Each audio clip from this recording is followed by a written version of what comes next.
nous vivons comme si la vie devait obéir à notre contrôle. Mais le Tao enseigne le contraire. Tout est déjà en mouvement et le flux naturel n'a pas besoin d'efforts. Pourtant, nous tentons de contenir la rivière de la douleur intérieure, comme s'il était possible d'arrêter le courant avec les mains. Quand la tristesse silencieuse serre le cœur, quand la solitude envahit même au milieu des gens, qu'est-ce qui nous guérit réellement? Et si la réponse n'était pas de lutter, mais d'observer? Respirer est la première forme d'acceptation. Comme le Tao, qui n'agit pas et pourtant accomplit tout, peut-être que le véritable réconfort vient du calme. La souffrance invisible est aujourd'hui la plus courante. Épuisement émotionnel, angoisse chronique, sensation de vide. Ce sont des douleurs qui ne crient pas, mais rongent. Et la réponse automatique de l'esprit est de courir, fuir, réparer. Mais le Tao propose un autre chemin, la non-ingérence. Cela ne signifie pas passivité, mais sagesse. Lorsque nous résistons à ce que nous ressentons, nous prolongeons la souffrance. Lorsque nous observons, nous permettons à l'impermanence même d'agir. L'inconfort a besoin d'espace, non d'oppression. Ce qui est accepté se dissout. Pourquoi n'apprenons-nous pas simplement à être avec ce que nous sommes, avec ce que nous ressentons? La culture de la productivité et de la positivité a créé une aversion pour la douleur. Mais le Tao ne rejette aucun aspect de la réalité, ni la lumière, ni l'ombre. Il s'écoule avec ce qui est, et nous le pouvons aussi. Le premier, pas est de cesser d'exiger que tout aille bien. Le second, de respirer en conscience. Chaque inspiration est un rappel. Je suis vivant. Et être vivant suffit, même dans la douleur. L'incohérence moderne est de croire qu'on ne vit pleinement que lorsqu'on va bien. Mais le Tao indique le contraire. La plénitude, c'est accepter l'inachevé, l'imparfait, le transitoire. Comme l'eau qui ne choisit pas son chemin, mais s'adapte, vivre le Tao, c'est faire confiance au flux de l'expérience, sans tenter de la modifier de force. La souffrance émotionnelle, alors, n'est pas une erreur. C'est un processus du chemin. Et elle ne s'écoule que lorsqu'on cesse de l'obstruer par le jugement ou la précipitation. Accepter, c'est lui permettre de partir. La respiration. Consciente est une pratique taoïste avant d'être une technique. Elle ne sert pas à contrôler la douleur, mais à nous rappeler le présent, le seul temps réel. Quand nous inspirons avec attention, nous ancrons l'esprit dans le corps. Quand nous expirons, nous relâchons le contrôle. Voilà la médecine du Tao. Ne pas faire pour manipuler, mais non agir pour revenir à l'harmonie. Rien d'extérieur n'a besoin de changer pour qu'il y ait la paix.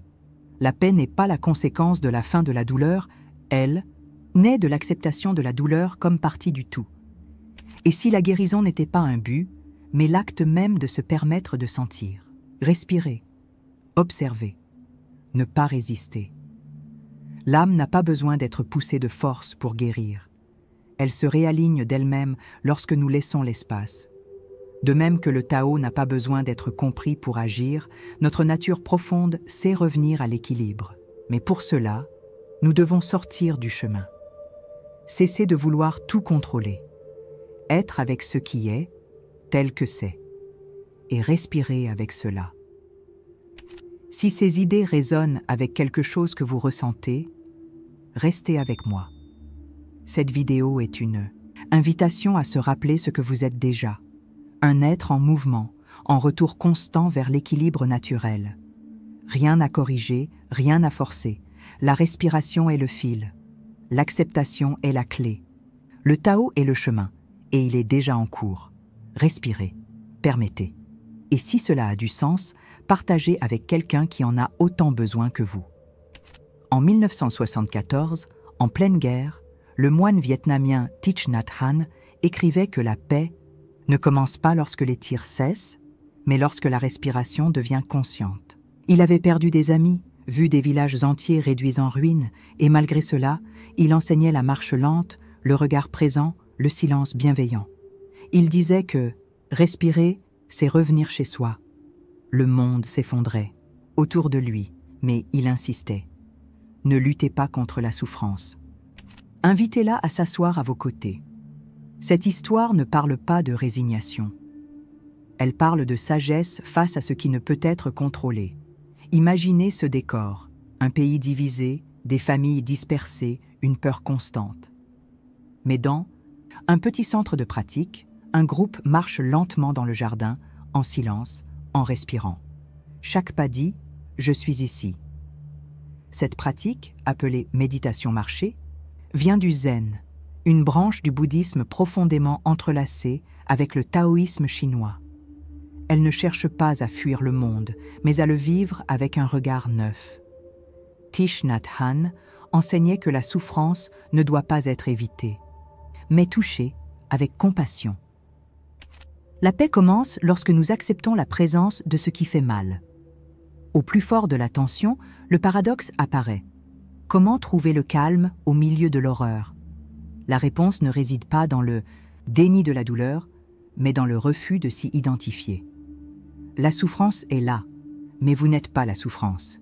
Cette distance n'est pas de la froideur, c'est de la clarté. C'est la sagesse du Tao, qui reconnaît que tout ce qui naît finit par passer. Le moine, en marchant, ne portait pas de réponse, seulement des pas, seulement la respiration. Et c'est dans ce petit geste répété que surgissait le sacré, le maintenant. L'ambiguïté est inévitable. Comment concilier la beauté de la vie avec sa brutalité? Le Tao ne cherche pas à résoudre cette contradiction, il l'englobe.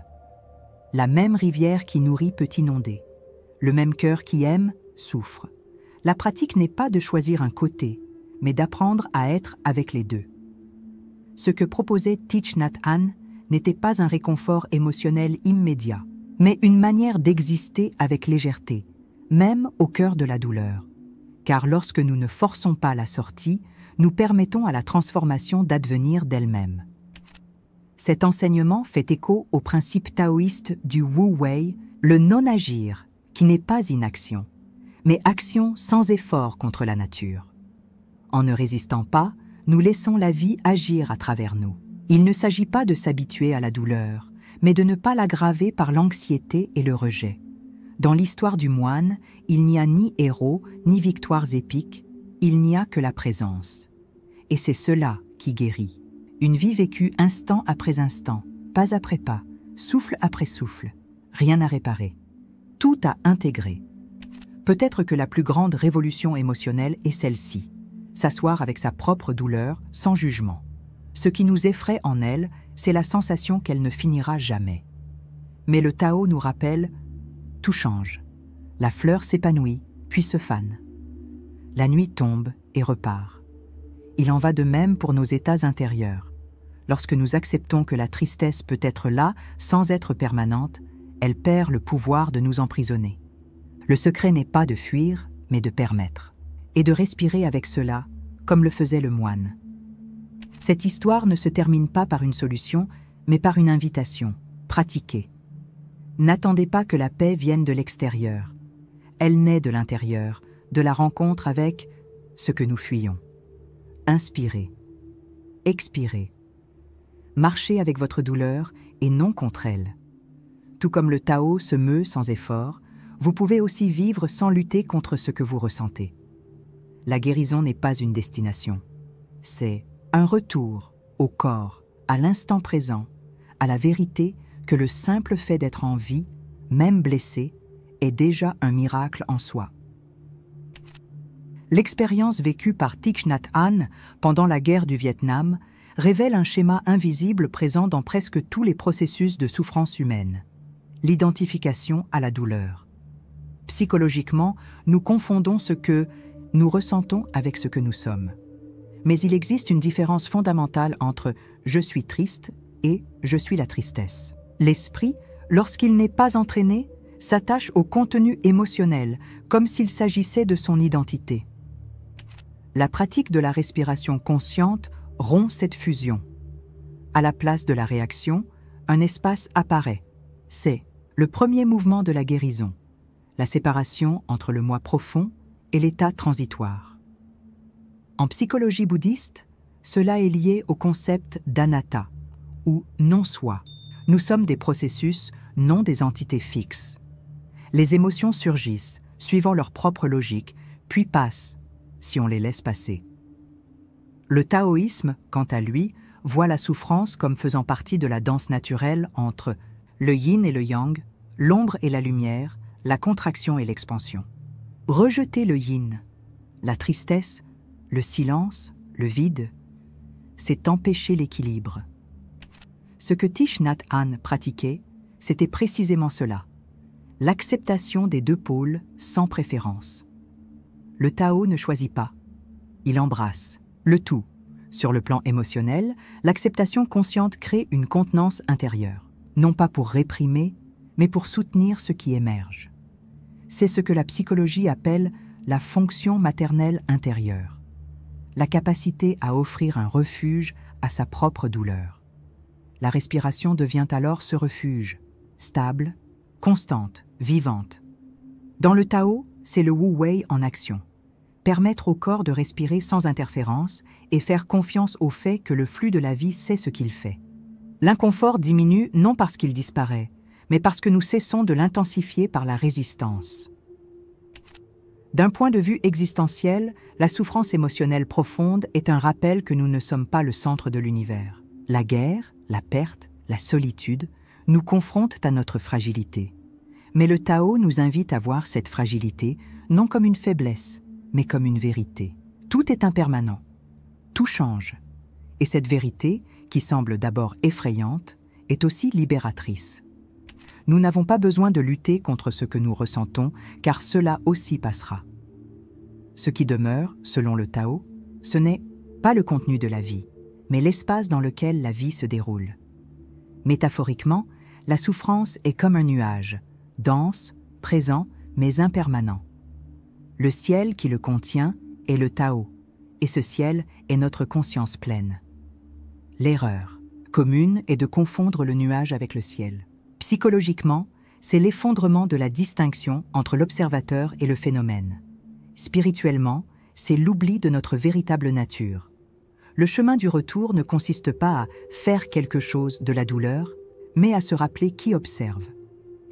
La respiration est le pont entre le ciel et le nuage. Elle ancre l'observateur dans le présent.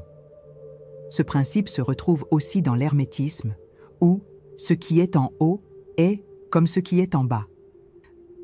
L'ordre cosmique reflète l'ordre intérieur.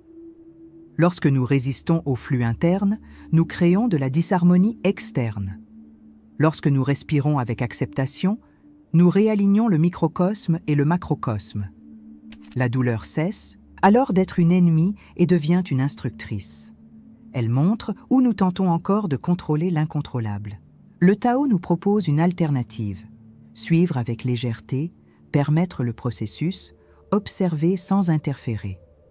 Le schéma invisible le plus courant est cette croyance que la douleur doit disparaître avant que nous puissions nous reposer. Mais le Tao dit le contraire. Le repos est possible au cœur même de la douleur. Cela exige une reddition, non comme une défaite, mais comme la reconnaissance que la vie sait ce qu'elle fait. Les marées montent et descendent sans effort.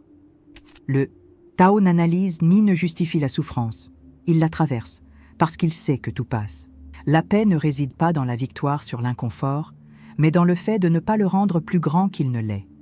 Cette logique inverse la vision occidentale fondée sur la dualité. Bien, mal, lumière, ombre, guérison, blessure. Le Tao n'exclut pas, il intègre. Et dans ce processus d'intégration, la douleur cesse d'être un obstacle pour devenir un passage, un retour à l'humilité, un désapprentissage de la hâte et de la rigidité. Ainsi, la souffrance émotionnelle n'est pas un écart du chemin, c'est le chemin lui-même qui se révèle. Lorsque nous acceptons cela, quelque chose s'ouvre en nous, non par effort, mais par abandon. D'un point de vue existentiel, accepter la douleur comme partie de la danse du Tao, c'est reconnaître que nous sommes vivants. Être vivant, ce n'est pas aller toujours bien, c'est être toujours en mouvement. Et la respiration consciente en est le rappel le plus simple et le plus profond. Elle ne se répète jamais, chaque cycle est nouveau. Et pourtant, elle demeure. C'est cela, le Tao, mutation constante, essence permanente. Ce qui nous ancre, ce n'est pas l'absence de douleur, mais la confiance que, même avec elle, nous pouvons rester en paix. Ainsi, la guérison que nous proposons ici n'est pas la fin de la douleur, mais le début d'une nouvelle relation, avec elle. Une relation sans peur, sans fuite, sans contrôle. Le Tao n'exige pas la perfection, seulement la présence. Il ne promet pas l'absence de souffrance, mais offre de la douceur au milieu de celle-ci. Et cette douceur commence maintenant, à cet instant précis, avec une respiration consciente. Non pour changer ce que nous ressentons, mais pour être avec ce qui est. Car être avec ce qui est, dans sa totalité, est déjà une guérison, en soi. Savoir que la douleur est impermanente ne suffit pas. Il faut pratiquer ce savoir. Le Tao ne se comprend pas uniquement par l'intellect, mais se vit avec le corps, avec la respiration, dans le quotidien.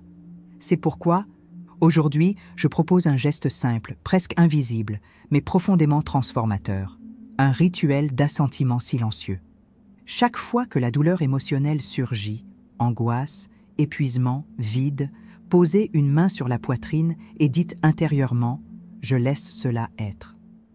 Rien que cela, sans chercher à changer, sans besoin de comprendre. Le geste. Et la guérison. Ce rituel contient 3 éléments fondamentaux du Tao, la non-résistance, la présence et la simplicité naturelle. Nous ne fuyons pas la douleur, ni ne cherchons à la spiritualiser. Nous disons simplement « cela aussi fait partie ». La main sur la poitrine représente l'accueil. La phrase « l'acceptation ». La pause, la reddition. Le Tao s'écoule là où il y a de l'espace, et ce petit geste crée cet espace en vous. En le faisant, vous interrompez le cycle automatique du rejet et ouvrez une faille vers la conscience.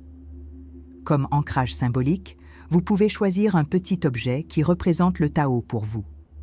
Cela peut être une pierre lisse, une feuille, sèche, un petit cercle de bois. Quelque chose de naturel, simple, sans pouvoir spécial, sauf celui que vous lui donnez. Gardez cet objet avec vous. Touchez-le dans les moments de douleur et dites-vous, le flux continue. Ce n'est pas de la superstition, c'est la conscience manifestée dans un geste.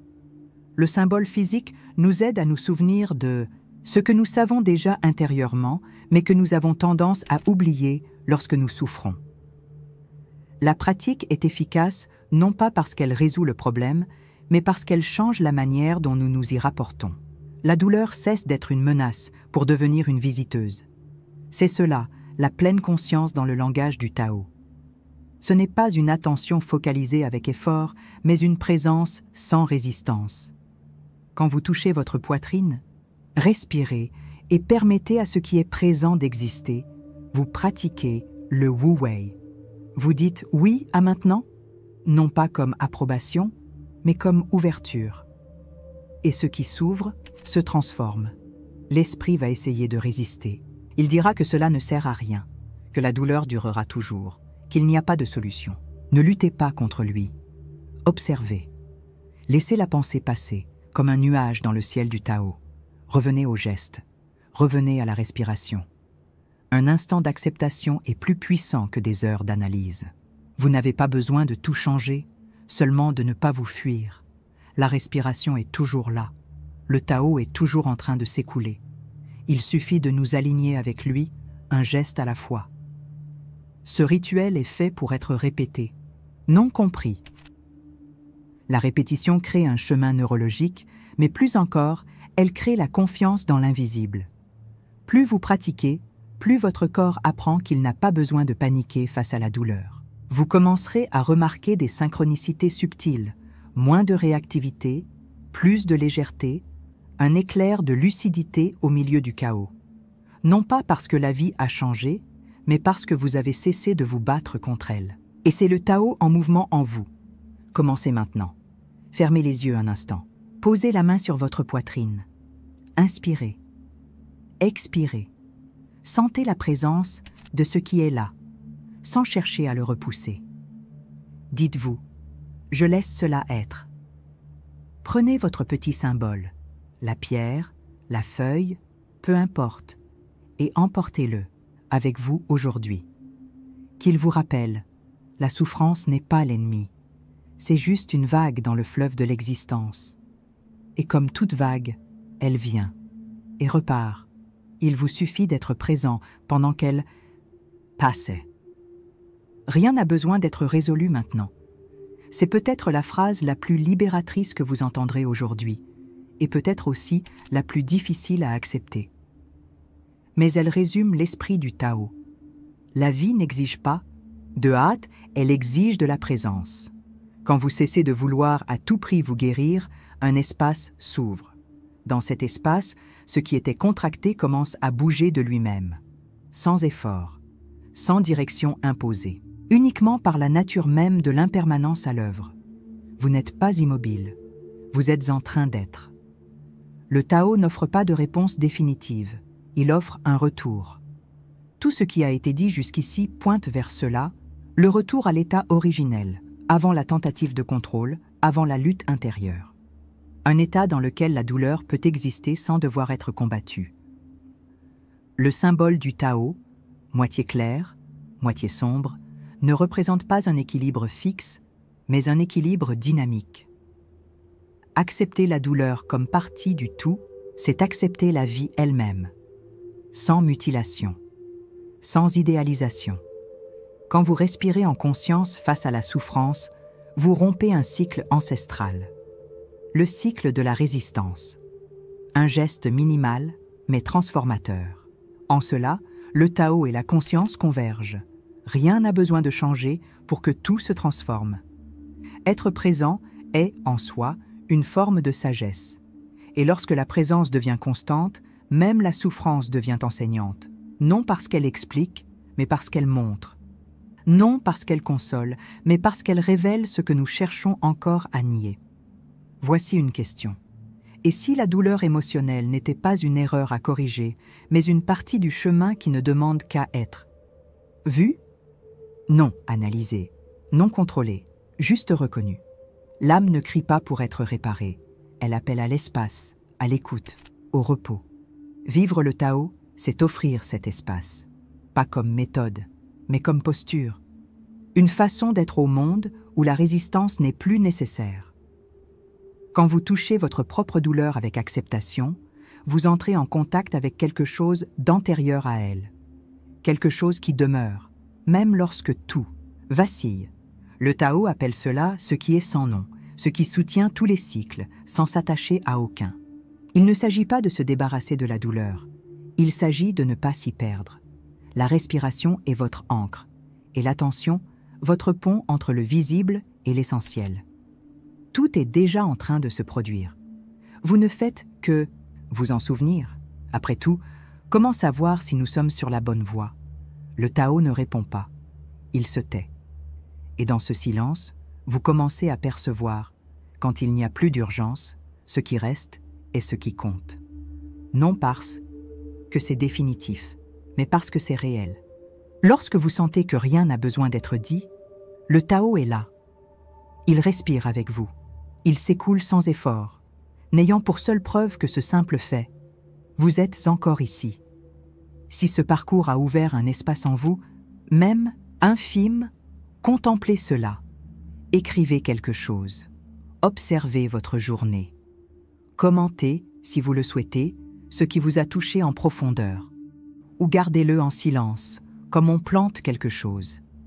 Et si vous sentez que cette conversation continue, encore en vous, sachez ceci, elle continue aussi en nous. Telle est la nature du Tao. Il ne se termine pas, il se meut.